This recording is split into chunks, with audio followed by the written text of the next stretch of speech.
The brain is the center in which the linguistic signal is produced and perceived.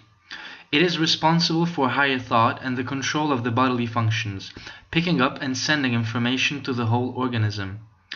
It generates all of our vital processes, letting us feel emotions and activating all of our senses. The brain is composed of two hemispheres.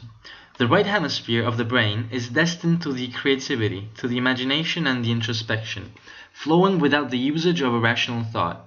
In this area, a specialization for the perception of sounds and images is present, being so tightly connected to the emotivity of the individual with a global and general perception of the stimuli.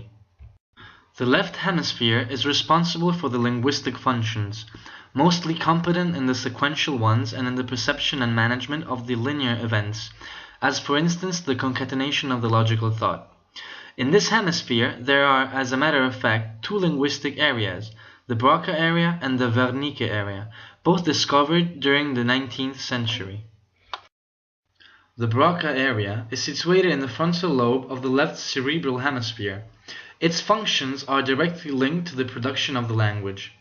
Language production has been associated to the cerebral area, starting from the moment in which Pierre Paul Broca analyzed two patients that presented some damages in this region.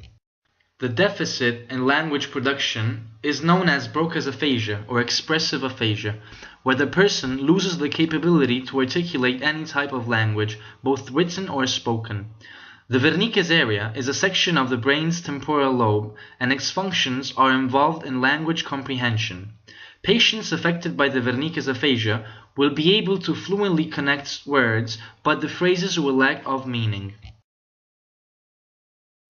The ability to optimally master the language requires a wide variety of tools, phonological, morphological, syntactic, and also a rich number of vocables.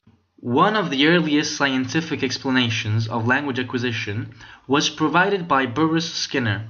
As one of the pioneers of behaviorism, he accounted for language development by means of environmental influence. Skinner argued that children learn language based on behaviorist reinforcement principles, by associating words with meanings. Correct utterances are positively reinforced when the child will realize the communicative value of words and phrases. Other explanations on language acquisition were given by Noam Chomsky. He proposed the theory of universal grammar. According to Chomsky's vision, the reason why children manage so easily to dominate the complex language operations are due to the fact that they possess an innate knowledge of various principles that will guide them in the grammar development of their language. In a survey conducted by the European Commission in 2006, 55% of respondents reported being able to speak another language rather than only their mother tongue.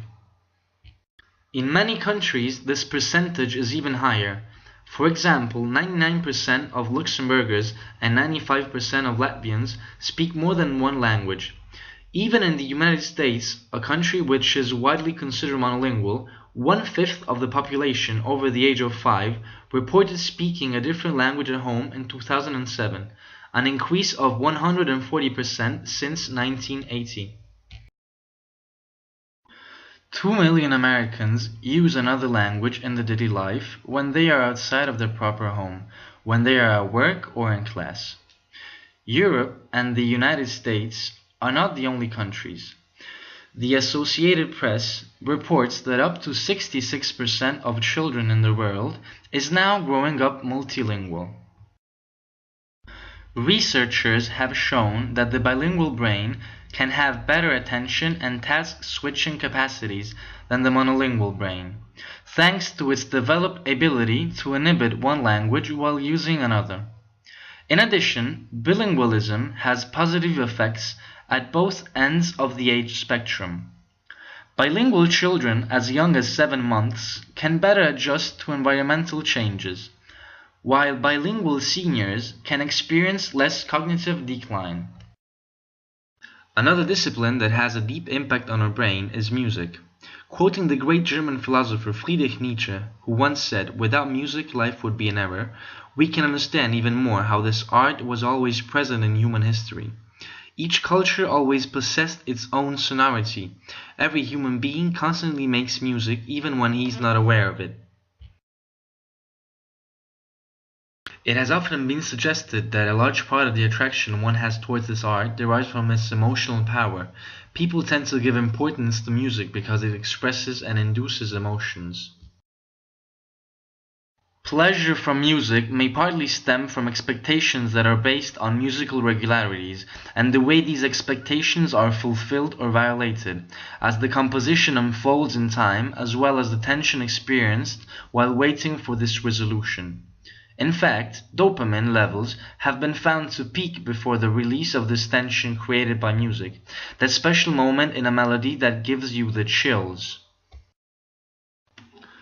In a study conducted by Gabrielsson and Jocelyn in 2003 in the University of Uppsala in Sweden, it has been observed which are the correspondences between emotions and the different musical characteristics. Let's think about cinema. Music plays an important role in the emotional states of each individual. Depending on the type of film or particular scene, music has a well-defined purpose, the one to generate tension, relaxation, anxiety, completely involving us in the piece. Considering the enormous power that music has, this discipline can also be used for curative purposes. Music therapy is an ally of all medical therapies, an expressive therapy by means of which, through the use of the second art in all its facets, healing process is undertaken to improve the patient's physical and mental health. Music therapists help patients primarily to improve many bodily and mental aspects, such as cognitive functioning, motor skills, emotional development, and social interaction, using improvisation, choir singing, and listening techniques. In conclusion, I am convinced that the study of this organ will lead to an always greater awareness, allowing every human being to have a deeper knowledge of himself.